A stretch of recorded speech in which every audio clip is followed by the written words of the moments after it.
نصیر اللہ بابر صاحب ہیں، کہا جی یہ دیکھیں میرے پاس ایفیڈیوٹ ہے اسد درانی کا، اور اس نے بتایا ہے کہ جی 1990 کے الیکشن میں دھاندلی ہوئی تھی۔ نواز شریف صاحب کو 1990 میں 25 لاکھ روپے دیا، اور پھر بعد میں بتایا گیا کہ 1993 میں بھی ان کو پیسے دیے گئے۔ جو فیض آباد دھرنا کیس کی ججمنٹ ہے اس میں کہا گیا کہ وہ افسران، وہ فوجی افسران جنہوں نے اپنے حلف کی خلاف ورزی کرتے ہوئے سیاست میں مداخلت کی، ان کے خلاف کارروائی ہونی چاہیے۔ تو قاضی فائز صاحب جو ہیں انہوں نے یہ ججمنٹ تو لکھ دی۔ تو فیض آباد دھرنا کیس اور اصغر خان کیس کی جو ججمنٹس ہیں سپریم کورٹ کی، ان کو اگر آپ غور سے پڑھیں تو آپ کو سمجھ آ جائے گی کہ اگر ان ججمنٹس پہ عمل درآمد ہو جائے تو سیاست میں جو سیکیورٹی ایجنسیز یا انٹیلیجنس ایجنسیز ہے ان کا کردار ختم ہو جائے گا، اور پھر کسی الیکشن سے پہلے کوئی پولیٹیکل پارٹی جو ہے وہ لیول پلینگ فیلڈ نہیں مانگے گی۔ بسم اللہ الرحمن الرحیم، السلام علیکم۔ آج کل بہت سی سیاسی جماعتیں جو ہیں وہ لیول پلینگ فیلڈ کی بات کر رہی ہیں۔ تحریک انصاف کہتی ہے اس کو لیول پلینگ فیلڈ نہیں مل رہی، اسی طرح پیپلز پارٹی بھی لیول پلینگ فیلڈ کی بات کر رہی ہے، جماعت اسلامی بھی ایسی ہی کوئی باتیں کر رہی ہے۔ مسلم لیگ نون جو ہے وہ کہہ رہی ہے کہ جو لیول پلینگ فیلڈ مانگ رہے ہیں وہ الیکشن کی تیاری کریں، اور یہ دراصل پہلے ہی ان کو پتہ ہے کہ ہم نے ہار جانا ہے، اس لیے یہ لیول پلینگ فیلڈ کی بات کر رہے ہیں۔ تو یہ ایک بڑا اہم مسئلہ ہے، یہ لیول پلینگ فیلڈ کیوں مانگی جاتی ہے؟ جب 2018 کا الیکشن ہو رہا تھا تو اس وقت مسلم لیگ نون لیول پلینگ فیلڈ مانگ رہی تھی، اور اس وقت تحریک انصاف جو ہے وہ اسی قسم کی باتیں کرتی تھی جیسی آج کل مسلم لیگ نون کر رہی ہے۔ تو اس معاملے کا تعلق دراصل ہمارے الیکشن کے سسٹم کے ساتھ ہے، الیکشن کمیشن آف پاکستان کے ساتھ ہے۔ پاکستان میں تقریباً ہر الیکشن جو ہے وہ رگ ہوتا ہے، اس میں دھاندلی ہوتی ہے۔ وہ کیوں ہوتی ہے؟ کہ پاکستان میں قانون کی اور آئین کی بالادستی نہیں ہے۔ تو اس کو کیسے روکا جا سکتا ہے؟ یہ لیول پلینگ فیلڈ جو ہے یہ سب کو کیسے مل سکتی ہے؟ یہ ایک بڑا اہم سوال ہے۔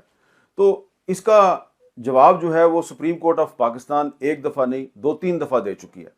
سپریم کورٹ کے ایسے فیصلے آ چکے ہیں جس میں یہ کہا گیا ہے کہ الیکشن میں دھاندلی کو روکنے کے لیے سیاست میں جو انٹیلیجنس ایجنسیز ہیں ان کا کردار ختم کیا جائے۔ آج کل آپ دیکھ رہے ہیں نا کہ فیض آباد دھرنا کیس کی جو ججمنٹ ہے اس کی امپلیمنٹیشن پہ سپریم کورٹ ہیئرنگ کر رہی ہے۔ یہ جو ججمنٹ ہے یہ موجودہ چیف جسٹس قاضی فائز عیسیٰ صاحب نے 2019 میں لکھی تھی، اور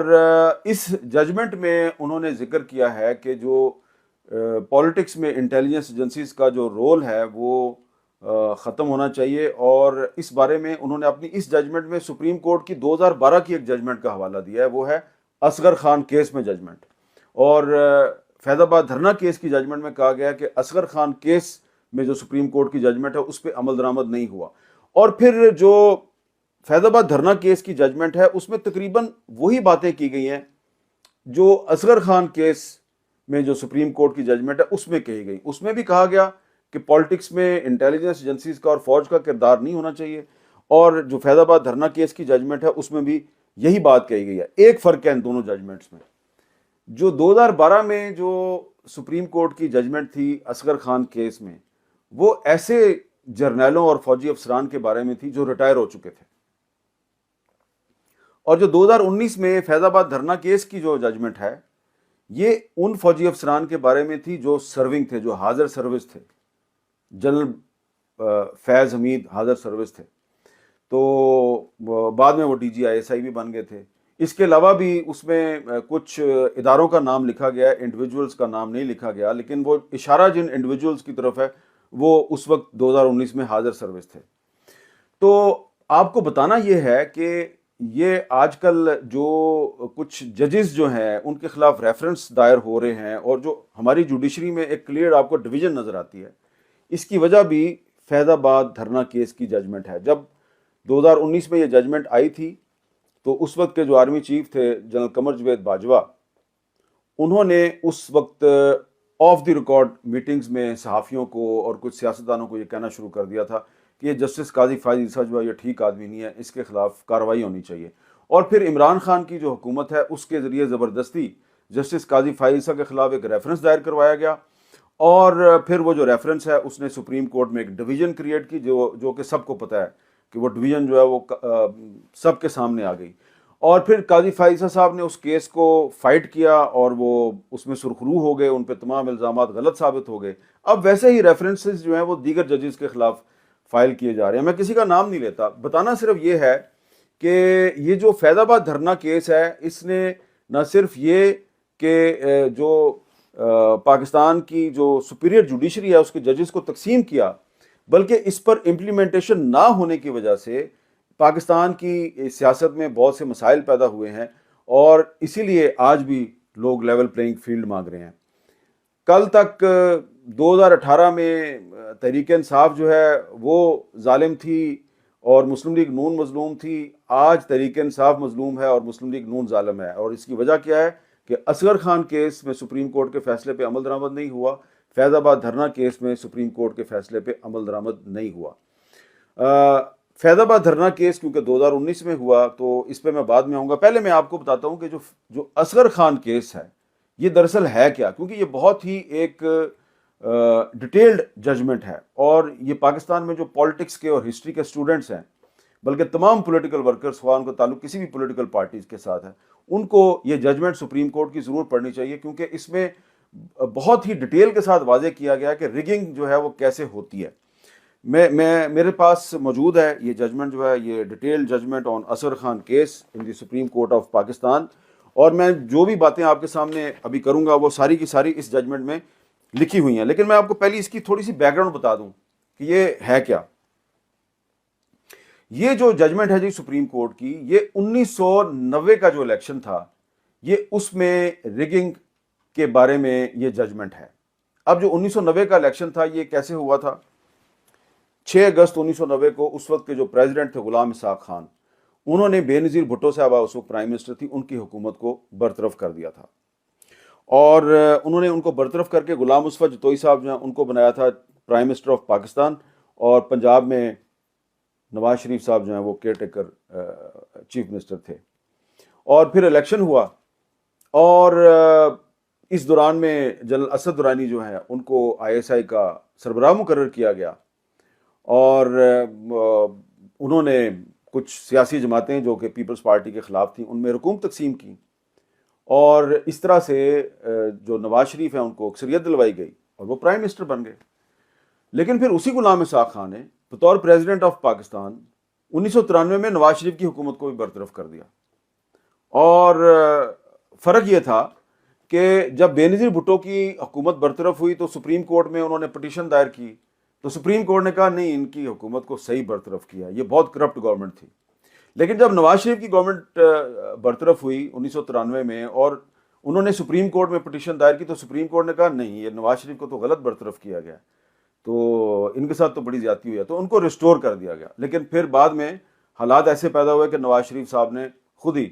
اسمبلی جو ہے اس کو ڈیزالو کرنے کا فیصلہ کر لیا. اور پھر 1993 میں الیکشن ہوا تو اس الیکشن میں بے نظیر بھٹو صاحبہ کو اکثریت مل گئی, وہ پھر پرائم منسٹر بن گئی. اب جب بے نظیر بھٹو صاحبہ پرائم منسٹر بن گئی تو ان کو یہ پتا چل چکا تھا کہ میرے ساتھ 1990 میں کیا ہوا ہے. تو ان کے وزیر داخلہ تھے میجر جنرل ریٹائرڈ نصیر اللہ خان بابر صاحب. تو نصیر اللہ بابر صاحب جو ہیں وہ اس وقت کے جو آرمی چیف تھے جنرل وحید کاکڑ صاحب, وہ ان کے پاس گئے اور ان کو بتایا جی کہ ہمارے علم میں یہ بات آئی ہے کہ کچھ فوجی افسران جو ہیں 1990 میں انہوں نے دھاندلی کی تھی, اور ہم اس کی انکوائری کرنا چاہ رہے ہیں, تو آپ ان کے خلاف کارروائی کریں. انہوں نے کہا ہم کارروائی نہیں کریں گے, آپ اس پہ پہلے اپنی انویسٹیگیشن کر لیں. تو ایک انویسٹیگیشن شروع کی FIA نے, فیڈرل انویسٹیگیشن ایجنسی نے ایک انویسٹیگیشن شروع کی.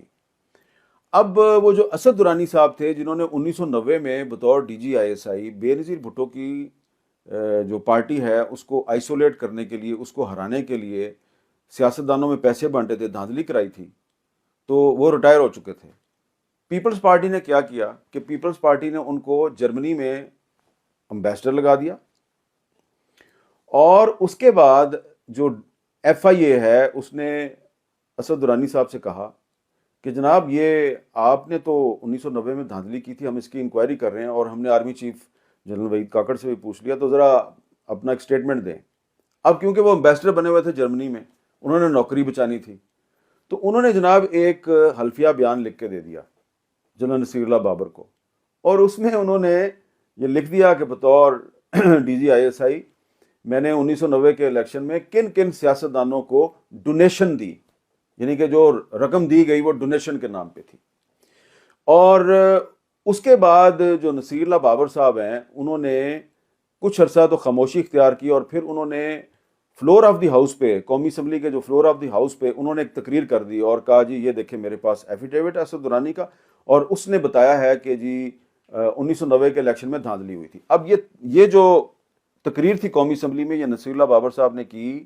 1996 میں، جب ان کو پتہ چلا کہ اب دوبارہ ہماری حکومت جو ہے اس کے خلاف کانسپیریسی شروع ہو چکی ہے اور ہمیں نکالا جائے گا، تو انہوں نے پریمپٹیو میئر کے طور پہ ایک کاؤنٹر ایکشن کیا اور تقریر کی اور کہا جی کہ ہمارے خلاف آئی ایس آئی نے 1990 میں ہمارے خلاف کانسپیریسی کی تھی۔ تو جب انہوں نے وہ تقریر کی تو جو ایئر مارشل اصغر خان ہیں جو کہ تحریک استقلال کے سربراہ تھے، انہوں نے سپریم کورٹ میں ایک پٹیشن دائر کر دی، اور اس پٹیشن میں انہوں نے کہا جی کہ یہ نصیر اللہ بابر صاحب نے جو تقریر کی ہے اس کی روشنی میں جنرل اسلم بیگ اور اسد درانی کے خلاف کارروائی کی جائے۔ تو اس طرح جو اس وقت کے چیف جسٹس تھے سجاد علی شاہ صاحب، انہوں نے ایک پروسیڈنگ شروع کی، پھر وہ ریٹائر ہو گئے یا ان کو استعفیٰ دینے پہ مجبور کر دیا گیا، اور پھر سعید عظمیٰ صدیقی صاحب آئے، پھر یہ معاملہ جو ہے یہ کئی سال تک اسی طرح چلتا رہا، اور فائنلی 2012 میں جو اس وقت کے چیف جسٹس تھے افتخار محمد چودھری صاحب وہ تھے، اور ان کے ساتھ دو ججز تھے جسٹس جواد ایس خواجہ صاحب اور جسٹس خلجی عارف صاحب، تو ان تین ججز نے پھر اصغر خان کیس میں فیصلہ لکھا۔ اب یہ جو اصغر خان کیس میں جو فیصلہ ہے یہ بڑا اہم فیصلہ ہے، اور میں اس کے بارے میں اتنی ڈیٹیل آپ کو کیوں بتا رہا ہوں کہ اس کیس کے دوران سپریم کورٹ نے مجھے بھی بلایا، اور جو اصغر خان کیس کی جو ججمنٹ ہے اس کا جو پیرا 15 ہے اگر آپ دیکھیں تو اس میں انہوں نے میرا نام لکھا ہوا ہے کہ جی میں نے بھی کچھ ڈاکومنٹس جو کہ لا منسٹری سے اور گورنمنٹ آف پاکستان کے ریکارڈ سے غائب ہو گئی تھیں، تو سپریم کورٹ وہ ڈاکومنٹس ڈھونڈ رہی تھی، اور الٹیمیٹلی پھر سپریم کورٹ نے مجھے بلایا اور میں نے وہ ڈاکومنٹس جو ہیں وہ سپریم کورٹ کو دی تاکہ جو ان کی ایویڈنس ہے وہ مکمل ہو جائے۔ تو اس میں اس کے علاوہ جو ہے میں نے بطور ایک جرنلسٹ کے اسلم بیگ صاحب سے بھی میں نے اس پہ کئی دفعہ بات کی تھی، اسد درانی صاحب سے بھی بات کی تھی، اور اس میں یونس حبیب صاحب تھے ان کے ساتھ بھی میں نے انٹرویو کیا، اور جو اسلم بیگ صاحب سے اور درانی صاحب سے میری بات ہوئی تھی وہ 2012 کی ججمنٹ سے پہلے ہوئی تھی، لہٰذا وہ تو صحیح بات نہیں اس وقت بتا رہے تھے، بعد میں پھر ان کو بہت کچھ بتانا پڑا، اور یونس حبیب صاحب جو ہیں انہوں نے تو مجھے سب کچھ بتا دیا تھا جو کہ ریکارڈ پر بھی موجود ہے۔ تو اب میں آپ کو یہ بتانا چاہتا ہوں کہ یہ جو ججمنٹ ہے اصغر خان کیس میں جو سپریم کورٹ کی ججمنٹ ہے، اس میں ایک تو یہ بتایا گیا ہے کہ یہ جو ہماری جو پاکستان کی سیاست میں جو انٹیلیجنس ایجنسیوں کا کردار ہے یہ شروع کیسے ہوا ہے، تو اس میں انہوں نے بتایا کہ جی 1975 میں جب ذوالفقار علی بھٹو وزیر اعظم تھے تو انہوں نے آئی ایس آئی کے اندر ایک پولیٹیکل سیل قائم کیا اور آئی ایس آئی کو چیف ایگزیکٹو یعنی کہ پرائم منسٹر کے متحد کر دیا، تو اس طرح پھر آئی ایس آئی کا سیاسی استعمال شروع ہوا کیونکہ وہ پرائم منسٹر کو جواب دہ تھا، لیکن بعد میں صاحب نظر آتا ہے کہ یہ جو آئی ایس آئی ہے یہ سم ٹائمز پرائم منسٹر کی مرضی کے بغیر بھی بہت کچھ کرتی رہی ہے۔ لیکن میں اس فیصلے کی جو تفصیل ہے وہ میں بعد میں آپ کو بتاتا ہوں، پہلے میں آپ کو یہ بتاتا ہوں کہ اسد درانی صاحب نے جو حلفیہ بیان دیا وہ ایک دفعہ نہیں دیا، انہوں نے وہ حلفیہ بیان 2-3 دفعہ دیا۔ پہلا جو بیان تھا وہ 1994 میں دیا، اس میں بتایا جی کہ انہوں نے کس کس کو پیسے دیے، پھر انہوں نے 1997 میں ایک اور بیان دیا اور اس میں انہوں نے اضافہ کیا اس میں، اور پھر 2012 میں انہوں نے جب سپریم کورٹ کے سامنے پیش ہوئے تو مزید بہت کچھ بتایا۔ اب ذرا دیکھیں جو اس ججمنٹ میں کیا کیا لکھا ہوا ہے، یہ جو میں بھی بتا رہا ہوں آپ کو اس ججمنٹ میں۔ میر افضل خان جی ایک چیف منسٹر ہوتے تھے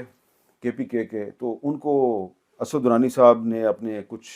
افسروں کے ذریعے 1 کروڑ روپیہ دیا، نواز شریف صاحب کو 1990 میں 25 لاکھ روپے دیا، اور پھر بعد میں بتایا گیا کہ 1993 میں بھی ان کو پیسے دیے گئے اور وہ 35 لاکھ تھے۔ ایک جنرل رفاقت صاحب ہوتے تھے، ان کے ذریعے میڈیا میں پیسے تقسیم کیے گئے 56 لاکھ روپے۔ 1990 کے الیکشن میں آئی جی آئی کو سپورٹ کرنے کے لیے 56 لاکھ روپے جنرل رفاقت کے ذریعے صحافیوں میں تقسیم کیے گئے، میڈیا ہاؤسز میں تقسیم کیے گئے۔ اور پیر پگارو صاحب، ان کو 20 لاکھ روپے دیے گئے۔ اور کچھ ہمارے جو صحافی ہیں ان کے نام بھی اس میں موجود ہیں، بزرگ ہیں، اور کیونکہ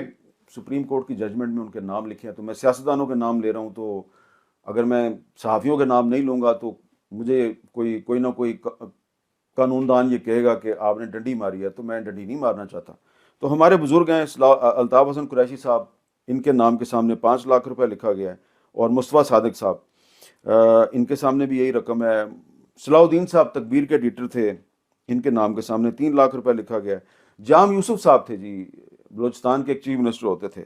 انہوں نے 7.5 لاکھ روپے لیا۔ غلام مصطفیٰ جتوئی صاحب جو 1990 میں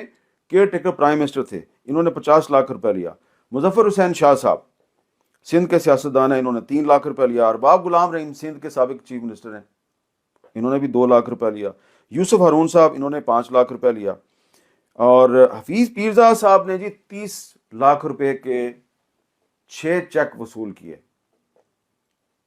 اب یہاں پہ میں وضاحت کرنا چاہتا ہوں کہ حفیظ پیرزا صاحب was not a direct beneficiary of 3 million rupees. وہ 30 لاکھ روپیہ جو ہے وہ حفیظ پیرزا صاحب نے کسی اور کو دیا، اور وہ کسی اور کو کس کو دیا، یہ آپ بڑی ایک حیران کن کہانی ہے جو اس میں نہیں ہے، اصغر خان کیس کی ججمنٹ میں نہیں ہے، یہ بعد میں ہمیں پتہ چلی اور حفیظ پیرزا صاحب کی زبانی پتہ چلی، اور انہوں نے بتایا کہ جناب مجھے پریزیڈنٹ غلام اسحاق خان نے بلایا پریزیڈنٹ ہاؤس میں اور کہا جی کہ ہم بے نظیر بھٹو کے خلاف اور پیپلز پارٹی کے خلاف ایک گرینڈ یونائٹڈ فرنٹ بنا رہے ہیں، تو آپ ہماری مدد کریں۔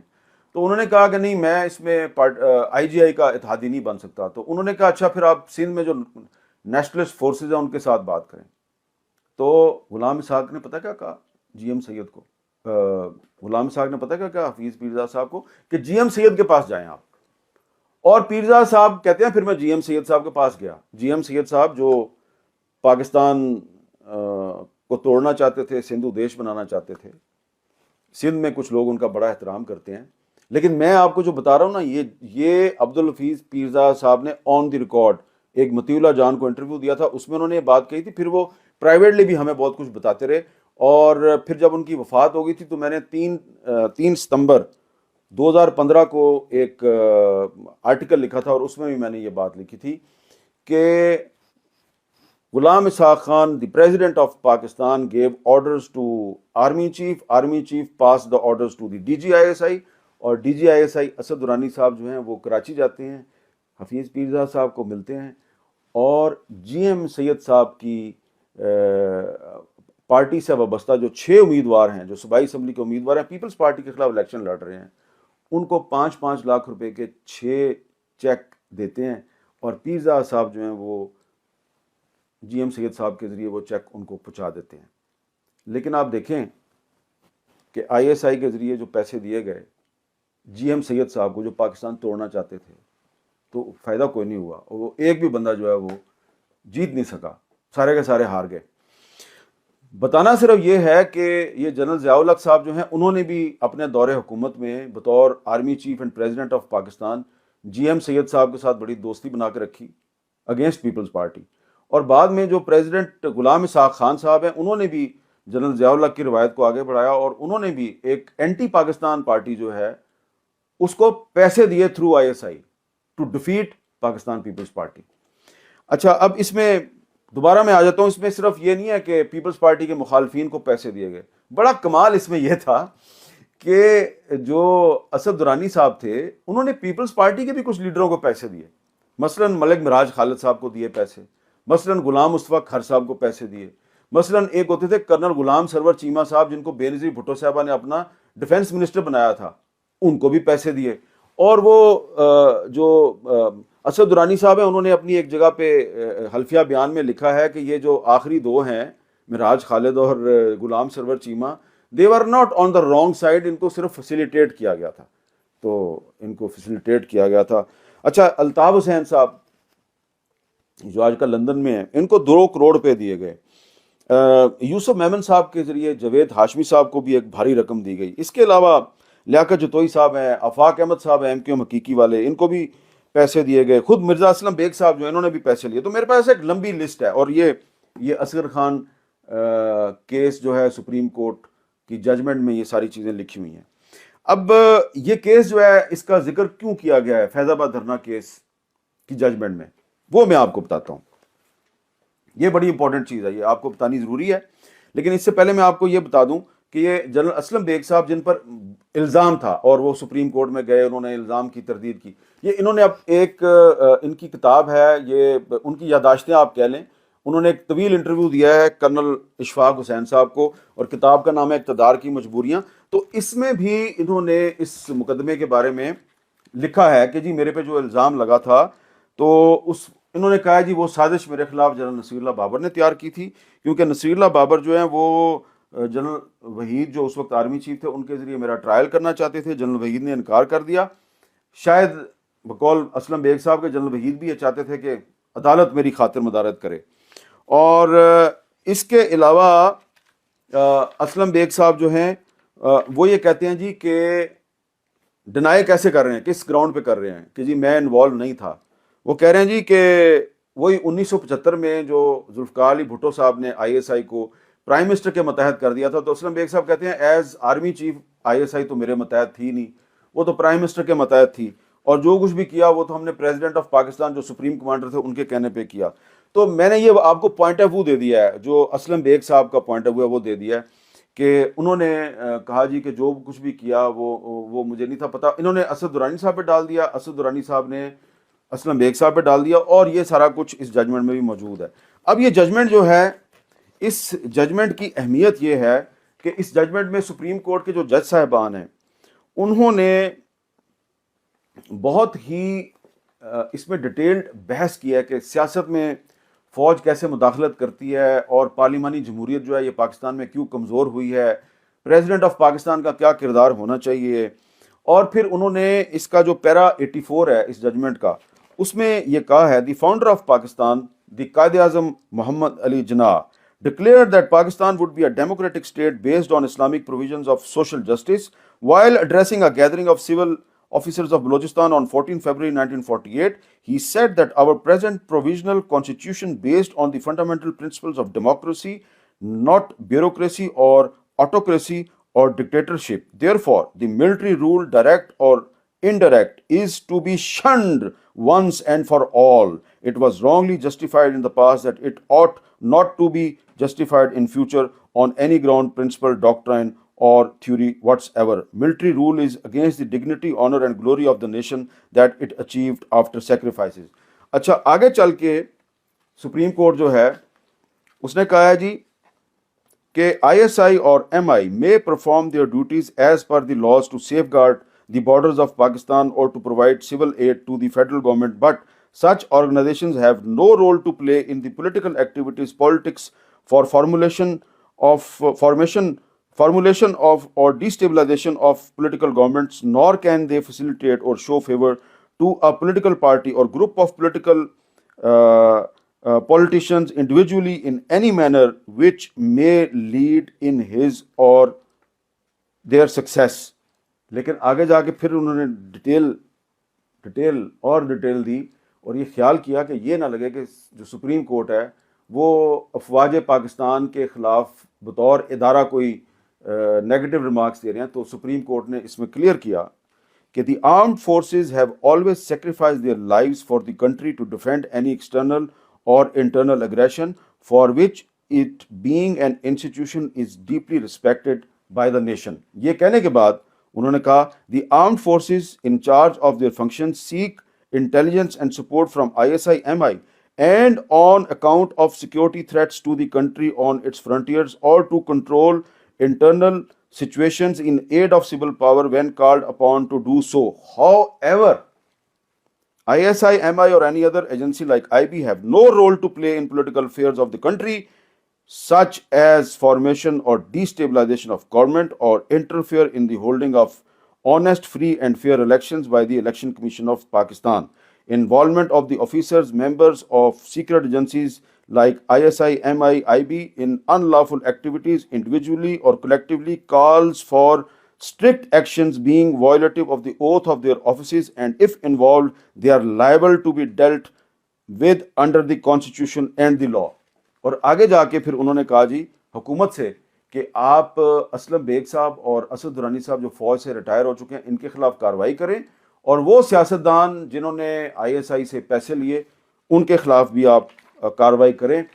لیکن یہ جو ججمنٹ تھی سپریم کورٹ کی، اتنی ڈیٹیل ججمنٹ، اس پہ عمل درآمد نہ ہوا. لہٰذا پھر جب 2019 میں جسٹس قاضی فائز عیسیٰ نے فیض آباد دھرنا کیس کی ججمنٹ لکھی تو اس میں انہوں نے یہ اصغر خان کیس میں سپریم کورٹ کی ججمنٹ کا دوبارہ ذکر کیا، اور دوبارہ جو فیض آباد دھرنا کیس کی ججمنٹ ہے اس میں کہا گیا کہ وہ افسران، وہ فوجی افسران جنہوں نے اپنے حلف کی خلاف ورزی کرتے ہوئے سیاست میں مداخلت کی، ان کے خلاف کارروائی ہونی چاہیے. تو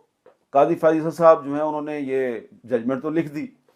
لیکن وہ جن کے خلاف کارروائی کروانا چاہتے تھے، جن فوجی افسران کے خلاف جنہوں نے تحریک لبیک پاکستان کا جو فیض آباد میں دھرنا تھا، اس دھرنے کے جو شرکا تھے ان کو لفافوں میں پیسے ڈال کے تقسیم کیے تھے، تو ان کے خلاف کارروائی نہیں کی گئی، بلکہ پھر ان لوگوں نے صدر پاکستان اور پرائم منسٹر آف پاکستان جناب عمران خان صاحب کے ذریعے انہوں نے جسٹس قاضی فائز عیسیٰ کے خلاف ریفرنس دائر کروا دیا، اور پھر وہ قاضی فائز عیسیٰ صاحب جو ہیں وہ کافی عرصہ تک اس کا سامنا کرتے رہے. تو اب جو وہ آج کل کیس چل رہا ہے، وہ میں اس کے میرٹس پہ نہیں جاؤں گا. وہ کیس یہ ہے کہ جی امپلیمنٹیشن کیوں نہیں ہو رہی فیض آباد دھرنا کیس میں جو سپریم کورٹ کی ججمنٹ ہے. تو یہ اس لیے بڑا امپورٹنٹ ہے کہ فیض آباد دھرنا کیس کی ججمنٹ میں کلیئرلی 3-4 باتیں کہی گئی ہیں. ایک تو وہی بات جو اصغر خان کیس کی ججمنٹ میں کہی گئی کہ جو انٹیلیجنس ایجنسیز ہیں ان کا پالیٹکس میں کردار نہیں ہونا چاہیے. آگے چل کے انہوں نے کہا جی کہ ہمیں پتہ چلا ہے فیض آباد دھرنا کیس کی ججمنٹ میں 2019 میں یہ کہا گیا ہے کہ ہمیں پتہ چلا ہے کہ میڈیا پہ غیر اعلانیہ سینسرشپ ہے، یہ بھی نہیں ہونا چاہیے. اور اس میں جیو اور جنگ کا بھی ذکر ہے کہ ہمیں پتہ چلا جی کہ ان کے خلاف کارروائیاں ہو رہی ہیں اور پیمرا جو ہے وہ ان کو پروٹیکشن نہیں دے رہی. اور اس کے علاوہ یہ بھی کہا گیا کہ الیکشن کمیشن آف پاکستان جو ہے اس کو اپنا کردار بڑے صحیح طریقے سے ادا کرنا چاہیے. تو فیض آباد دھرنا کیس اور اصغر خان کیس کی جو ججمنٹس ہیں سپریم کورٹ کی، ان کو اگر آپ غور سے پڑھیں تو آپ کو سمجھ آ جائے گی کہ اگر ان ججمنٹس پہ عمل درآمد ہو جائے تو سیاست میں جو سیکیورٹی ایجنسیز یا انٹیلیجنس ایجنسیز ہے ان کا کردار ختم ہو جائے گا، اور پھر کسی الیکشن سے پہلے کوئی پولیٹیکل پارٹی جو ہے وہ لیول پلینگ فیلڈ نہیں مانگے گی. اور پھر اگر کوئی جج جو ہے وہ اس طرح کی کوئی ججمنٹ لکھے گا تو اس کے خلاف کوئی ریفرنس بھی فائل نہیں ہوگا اور اس کو ذلیل و رسوا کرنے کی کوشش بھی نہیں کی جائے گی. تو یہ ایک بہت بڑا چیلنج ہے موجودہ چیف جسٹس قاضی فائز عیسیٰ صاحب کے لیے کہ فیض آباد دھرنا کیس کی ججمنٹ جو انہوں نے خود لکھی تھی 2019 میں، اس پہ عمل درآمد نہیں ہوا، تو اس پہ اگر وہ عمل درآمد کروا دیں تو جو اگلا الیکشن ہے جو الیکشن کمیشن آف پاکستان کہتا ہے کہ 8 فروری 2024 کو ہوگا، تو وہ فیئر اینڈ فری ہو سکتا ہے کہ اگر فیض آباد دھرنا کیس کی ججمنٹ پہ عمل درآمد ہو جائے. عمل درآمد کیسے ہوگا کہ وہ فوجی افسران جنہوں نے 2017 کا جو فیض آباد دھرنا ہے اس میں ٹی ایل پی کو فیسیلیٹیٹ کیا، اور سپریم کورٹ کی ججمنٹ میں جن کی طرف نام لے کے اشارہ کیا گیا ہے، اگر ان کے خلاف کارروائی ہو جاتی ہے اور ان کو سزا مل جاتی ہے تو یہ پاکستان کی تاریخ میں ایک پہلا واقعہ ہوگا کہ سپریم کورٹ کی ججمنٹ پہ عمل درآمد ہوگا. سیاست میں مداخلت کرنے والے جو فوجی افسران یا انٹیلیجنس ایجنسیوں کے افسران ہیں